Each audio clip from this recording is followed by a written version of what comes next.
Hey everyone, today I'm going to be showing you how to install Wireguard on a Linux container. Now, I'll be using proxmox in this tutorial. You don't need proxmox to actually do this. Proxmox, really easily gives you the option to create Linux containers. So I use proxmox a lot, so I thought, why not show people how to install something useful like Wireguard on it. And as for why you would want to install Wireguard on a Linux container, even like Docker, well, there's a lot of benefits actually. For one, it saves on resources, and two, it's since you're isolating the actual application on a container, that just adds another layer of security. So yeah, let's just get into the tutorial. All right, so we are in our proxmox virtual environment now. The first step you want to do into setting up Wireguard is actually just opening up the links I provided in the description, because you will need them eventually, so you might as well just get that out of the way. Step 2 would actually be creating the container. So the create container button is conveniently located in the top right in blue. We could press that. Before we actually do that, I want to show you there is we're going to be using a container template. Now, proxmox actually gives us the option to use container template, which means that our containers are going to be pre-configured. Generally, when you're not using a virtual environment, as far as I know, containers don't come pre-configured. So it's nice that proxmox gives us that option. Now, the way we do that is actually we go into local drive and container templates. And I already have 2 downloaded. I already tested this with Ubuntu Focal and Debian 11. So you can do some testing, see what works. But for this, we're going to use Ubuntu Focal or Ubuntu 20.04. So we'll go ahead and do that. Now we hit next, template. We're going to select the one we want. And for the disk space, well, since we're just doing Wireguard, 8 gigs is more than enough. So we're going to leave that. CPU cores, like I said, we're only using Wireguard, so this is more than enough. And memory, that is also perfectly fine. Now, important thing here is make sure you select DHCP, yada, yada, yada. Then it's going to do its thing. All right, that is done. Now we see over here,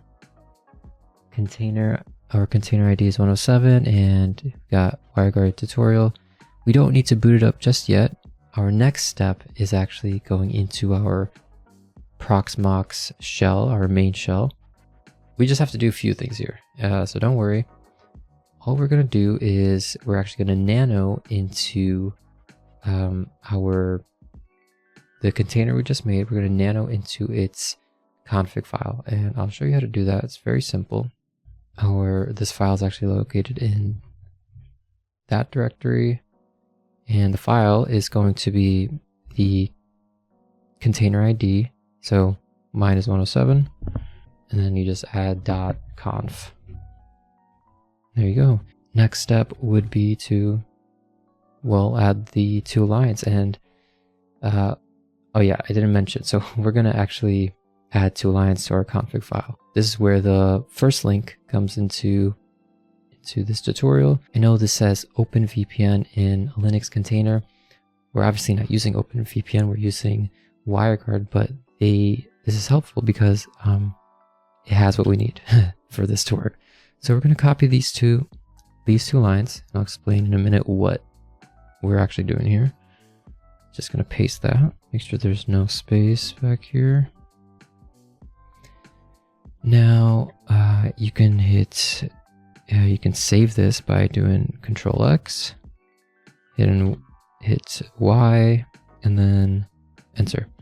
Essentially, those 2 lines were commands. So we added 2 commands into our config file, or allowing our Linux container to access the ton/tap network device. And the ton/tap network device is essentially a virtual network device that allows us to route traffic between the VPN server and the client, which is obviously very important because we're creating a Wireguard server. So, the next step would be one final command from this link, and it's the next command down here. There you go. I'll just quickly explain what that does. So by default, a Linux container is unprivileged, meaning that it runs without root privileges. So in order for our unprivileged container to be able to access that virtual network tunnel device we just configured, we actually have to modify the ownership of this file right here that I have highlighted. So we're done here. We're done with this shell, our main shell, and we can just boot up our main container. Next up, you want to just log in. Pretty simple. I think by default, this is going to be root, the username. I'm not sure if you can change it, but yeah, by default, it's root. All right, guys, so we finally were able to log into our container. And once you have logged in, the first thing you want to do is do a quick sudo apt update and a sudo apt upgrade. This just ensures that the package list from the repositories are updated, and any other like outdated packages are, fully up to date. So I went ahead and provided the command, the description. This should, this should take not that long, I hope. But once it's done, we can move on, and make sure you just say yes to that. All right, our updates have finished. We could now go ahead and install Wireguard. Now, installing Wireguard is actually very simple, and that's thanks to this person right here. So this lovely person here has essentially created a script for us to install Wireguard with no hassle. And this is great for someone, I guess, like me, who doesn't want to do a lot of configuration and, it doesn't really want to run into many issues. So we can just go ahead and copy this and simply hit paste. All right, so that was pretty quick. Now, the first thing you'll be prompted with is this right here. It's asking us what is our public IPv4 address or our host name. Now, it should automatically detect that for you. It should automatically detect your IPv4 address. And I confirmed this just by Googling, what's my IP address, and it luckily matched. So we can just hit enter there to continue. All right, now next thing we have here is what port should Wireguard listen to. By default, Wireguard will listen to port 51820. Generally, it is a good rule of thumb to change that because of security reasons, of course. And keep in mind, you will have to port forward. This will be necessary in order to actually be able to communicate with your Wireguard server from outside the network. I can list a tutorial down below for that, but I don't have a tutorial on that just yet. All right, so we can just hit enter. The name of our first client is actually going to be our phone. So I'm going to put phone, and DNS server will just go with the default, but ultimately the choice is yours. There's some options here. And do you want to automatically update? I just generally say yes. Done. There you go. Now a QR code pops up. This is going to make our lives a lot easier, and I will show you in just a second. All right, guys, so we're almost done here. The last thing we want to do is actually install Wireguard on our device. So I went ahead and went to the App Store and installed Wireguard on my iPhone. After I've done that, went ahead and opened Wireguard. Now it's asking me to add a tunnel. So when we hit that, it's asking us how do we want to add our Wireguard tunnel. So obviously we're going to do through the QR code because that is the easiest. So literally just scan it.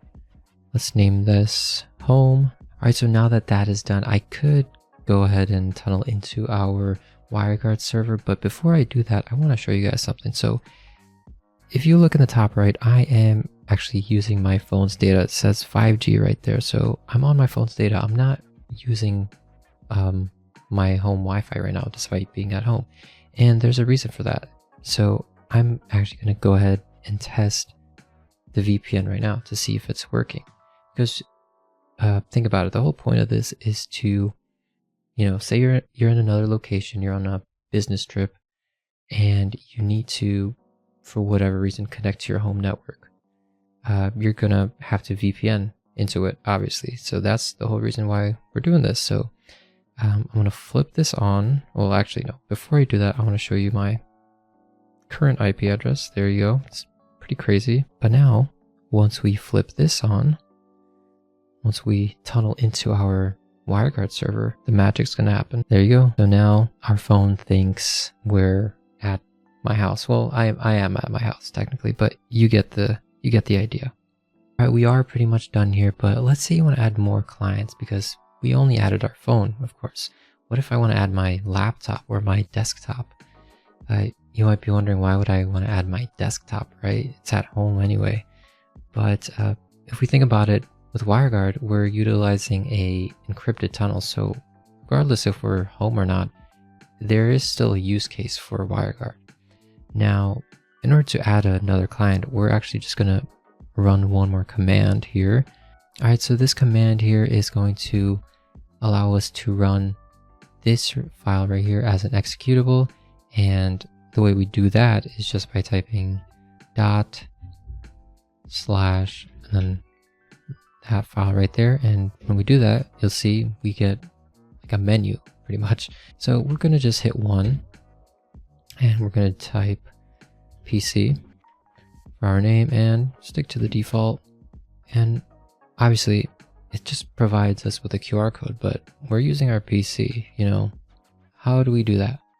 So as you can see here, it has provided us with a configuration file. So if we just nano into that, what we can do is actually copy this configuration and input it into WireGuard on our PC. And that's actually very simple. So I provided the download link to WireGuard in the description. Right now that WireGuard is installed, importing our tunnel on the PC is actually very simple. So what we want to do is just copy it. Now we're pretty much going to import it into WireGuard on our PC. Press this down arrow right here, add an empty tunnel, just select all that, delete it, and hit paste. And that's it. Alright, well that marks the end of my video today, guys. I hope you enjoyed it. I hope you learned something because I learned a lot of stuff along the way. I am by no means a professional. I'm actually a college student studying cybersecurity, so that's kind of why I decided to make this my first video. I plan to make a lot more videos related to InfoSec and, you know, the cybersecurity space, but I thought this would be a good, you know, first video to put out because it's nothing that crazy. And also, feel free to call me out on anything in the comment section below because I am very open to constructive criticism, and learning new things is always great. So yeah, thank you guys. I'll catch you in the next one.